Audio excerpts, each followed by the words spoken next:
any queuing, and Geoff eventually was standing taller than me. His feet were not touching the ground. We were squeezed together like this with thousands of other people through one door. How we eventually got through, I don't know.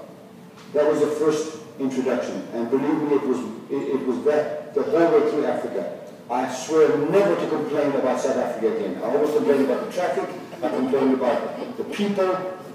Really, we've got nothing to complain about. Our country is beautiful now. We then headed off into Zambia. From Zambia, we decided we were now going to get early to the border, and we followed this road that we thought was to the border, but it was to a filthy, terribly disgusting, filthy truck yard. So I said to Geoff, let's put reverse in. Oh, we haven't got reverse. So we had to get people to actually push us back, because this was obviously the wrong place. Wrong again. It was the border. It wasn't that bad, ladies and gentlemen, it was worse. It was a real mess. And millions of people, they come up, can I help you with your exchange? Can I help you with your passport? It was complete madness. Then we get into Tanzania. You go 10 minutes in your car, you just get that little white car of mine up to 80 kilometers an hour, 50 miles an hour, and you have to stop for a police control. Every 10 minutes in Tanzania. It was shocking. Then we get to Kenya. We decided we're going to get to Kenya. We're going to visas for Sudan up in Kenya. We knew it would only take one day. Unfortunately, they just decided to inaugurate a new president in Kenya. Public holidays, everything was delayed. So eventually we get our visas for Sudan. Now we could head north. I think every 2 or 3 years, Kenya gets a little bit of rain in the north of Kenya. This year it has been raining for 2 weeks before we get there. The dirt road is normally a very dusty road. It's normally impassable to anything except a good 4x4. To try and do it in the Hillman Imp in the dry season is quite challenging. To do it in the wet season is impossible. It took us 5 hours to do 20 kilometers. That was half driven by this expert off-road driver when he could, and then when he couldn't, he handed over to a Land Cruiser who towed us through. And at one stage he was towed through a very tough section, and then released the tow rope coming out of that section. We decided to go on our own steam again for another few kilometers, and he avoided one quite big rock, and he went straight off into the bush. And I realized that he wasn't such a good driver after all. Meanwhile, it actually wasn't his driving, folks. We had hit a rock when we were being towed, and it put the steering arm in, and it was completely bent in two. So the wheels were just like this. It was like acting like a grader. So we were towed in that condition for around about 15 kilometers, which took the other 4 hours. At one stage, the Land Cruiser got stuck and had to be towed out by a big tipper truck. The photographs are on my blog site. Have a look at it. And then we decided then to be left in this tiny little village, 3,600 people. 6 years ago, there would have been an extra 800. There was 800 people massacred one morning in Turkey, Kenya. Since then, they put a police force to look after the place. We were delivered into the police compound, and we spent the day there fixing the car. We got a roadworthy again. Luckily, guess what I took as a spare, folks? A steering rack. Excuse me. You got that wrong. Your son backed it in. My son is 17, and he's crazy about cars as well. So we managed to get a roadworthy, we managed to get it sorted out, and we knew that we couldn't make it by driving. It was just impossible. We then hired a truck, and we put the car on the back of a cattle truck. The cattle truck got stuck. We went about 6 hours in this cattle truck, sitting on the grids on the top. We thought we would sit in the front with the driver. We weren't that special. We sat on the bars on the top, and the ink was bouncing like hell in the back. We thought it would touch the sides, but it was covered by big plastic bags. We eventually got to a river crossing that was so bad that the truck driver queued up behind the other 10 trucks and decided that it's too dangerous to try at night. He then decided to do it the next morning. My heart was in my mouth. I knew that one of these trucks was going to get stuck, and then our truck was the last one, couldn't make it. What was it, about a 20-ton truck? Has anybody here push started a 20-ton truck? We did. There must have been about 20 people or 30 people around this truck push starting it because the battery was flat. It was the last truck. All the other ones had gone through. They couldn't come back. So then we get to my alley. That's the town at the end of the dirt road. We knew then that Ethiopia's got the best roads, beautiful highways all the way to Assewa. Assewa. It's quite an appropriate name of the town. Okay. It was tar, perfect tar, except for the potholes. The potholes were as big as this. And you could barreling along at 80 kilometers an hour, and all of a sudden into one of these huge potholes, or huge craters. It was complete madness. We did this for about 400 kilometers. It took us until, what time we did, about 7 o'clock at night, from 5 o'clock in the morning. 500 kilometers. The roads after that were better, but the police were worse. They wanted to get jackets that we had in the car, they wanted bribes, all our paperwork is in order, but then they realized that there was a problem with the Hillman Imp. They said, why is this Imp broken? The roof rack had broken on the dirt road, so we had tied it down with big cable ties and so on and so forth. And the bonnet, we lifted up so that the heat coming from the radiator didn't boil the petrol like it was doing in South Africa already. So he thought that the engine, this bonnet was broken. So eventually we get away with it. I'm not going to talk for much longer because really the excitement was that Moyale road, the dirt road in Moyale. It was complete madness. There were, the Red Cross was delivering food to people that were stuck in buses on this road for 2 to 3 days. So it was a serious problem. We thought we actually would end up having to use all the food and run out of water and so on. After that we went to Bahir, a little town in northern Ethiopia. We knew that we could make it to Sudan in one easy drive. It was only 500 kilometers. No, it was before Bahir. Anyway, it was a 500 kilometer. The GPS said allow 12 hours or 10 hours. We knew that the GPS was wrong. So we head off early in the morning, notwithstanding, and then we realized that the GPS was correct. You've got 30 kilometers distance, and the road goes from 3 kilometers above sea level to 1 kilometer above sea level, back to 2 kilometers, within 30 kilometers. That was unbelievable. But we made it, and we got into town late at night. I think it was 1:45 in the morning. We arrived at this very dodgy hotel, and booked into the hotel, had a shower, and went to sleep very quickly, and for a very short time. We're getting used to that now.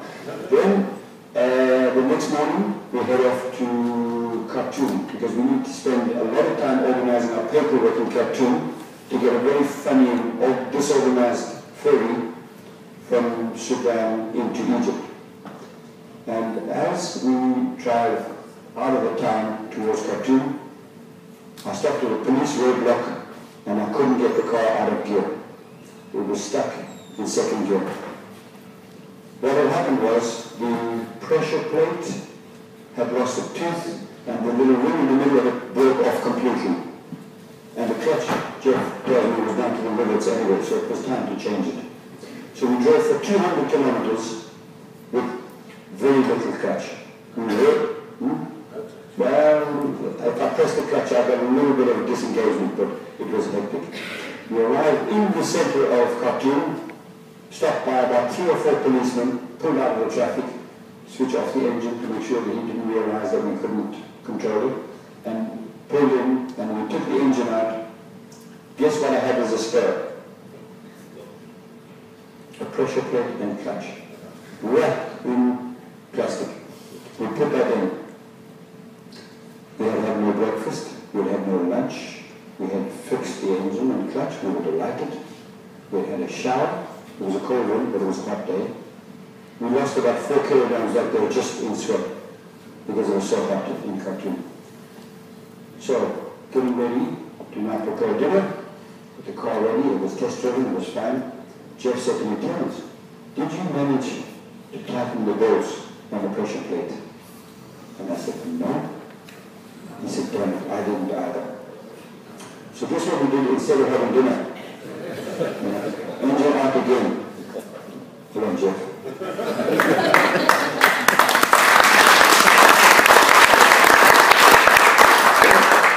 One little detail that I didn't mention. We also lost one of the little springs, the funny, stupid-looking spring that holds on the pressure, there's a release bearing. And I decided I had to find one. So I got a guy on a motorbike to help me. He took me to the industrial part of town, Sunday, but it's a work day because it's the Muslim country. I found one. He wouldn't believe that I could find one. And I knew that he could not make one. I was wrong. When I come back, the thrust bearing was already in place. He had made a spring out of a piece of blue wire vice grips, vice grips, and a pliers and a hammer. Unbelievable. And I was impressed yet again. So then we get our car ready, and now we did 982 kilometers the next morning on the best roads apart from the highways here in Europe to a place called Wadi Halfa. Wadi Halfa is where you put your car on a ferry, on a barge, put your car on a barge, and then you wait, and you hope you can get a ticket on a passenger ferry. So the car went on the barge, now we had no car, and then we had to wait until, that was in the early morning, we had to wait until late that evening, about 5:30, to find out whether or not we were lucky in getting a ticket for us to get onto a passenger ferry that was already overbooked 2 weeks earlier. The following week was also overbooked. By yet another miracle, we managed to get 2 tickets, with the other 640 people on the boat.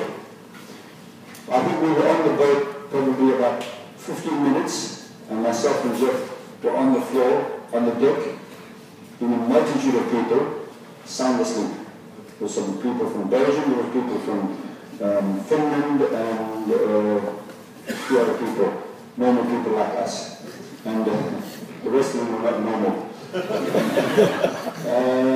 About 16 or 20 minutes or half an hour into our sleep, he was kicked awake. Get up, we're getting ready for prayers now.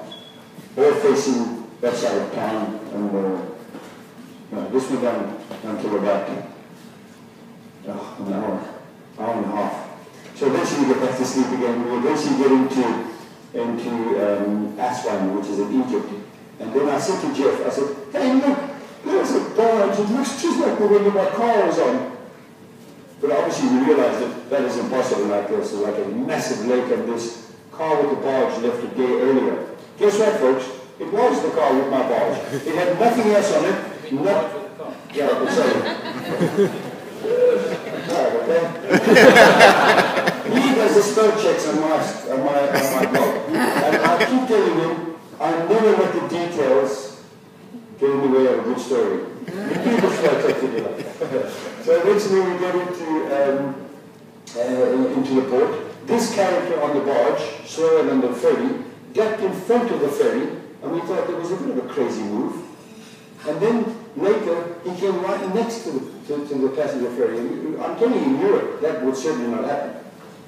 There was a reason for this. If he had docked after us, we would not have got a car for about 3 days, and he knew that. The guy who organized it from Wadi Halfa said to us, he must get in before the ferry. He eventually came in and crashed the front of his ferry out of his barge into the actual quay. Big cloud of cement dust as it docked. Did you get it on video? Yeah. You didn't get it on video. So we've got proof. So eventually they ran my car off, we get off. And now just imagine 700 people, 640 people, all probably Mohammeds and Alis and stuff like that. The guy stands on the step and he says, Mohammed so-and-so, with 600 passports, how do you know which one is yours? It took 3 hours. So we could dish out the passports. Ours were easy, we got them quickly. So eventually, we get into Aswan. We ride up to Egypt, and we get to the next ferry crossing. That took 4 days here. The bureaucracy is unbelievable. It is absolutely horrendous. And I recommend anybody to go there, just fly and get your car at the airport and drive around. It's impossible. Then you arrive in Turkey on the ferry at about 10 o'clock at night. It took us up to 2 o'clock in the morning. 2 o'clock to get our paperwork through onto the road in Turkey. And from then, we've driven pretty much non-stop up to here. We've slept a little bit beside the car, in the car one night for about 4 hours. We slept next to the car for about 2 hours in Germany during a terrible rainstorm. And we then slept in the car while the other guy drove as much as we could. So yeah, we then came to a small town in England called Coventry, and we got a massive welcome. I'm very good with you folks. And I think if anybody would like more detail about this trip, I think come and chat to Jeff and myself anytime. But I think I've talked a little bit too much now. So I'm going to hand back to Graham. But thank you very much indeed.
That's absolutely brilliant. Thanks for the insight into your journey. Absolutely fantastic. And we've thoroughly enjoyed having you here this morning. We hope you'll stay with us for the rest of the day. We're off to the Air Museum in a while. I'm not sure what your plans are, but I'm sure you'll impart those on us at some point. But you're welcome to stay across at the Air Museum, and then we're going to make our way home shortly. Some of us got to be working at 6, 7 o'clock in the morning, so I think one more round of applause to these are absolutely brilliant.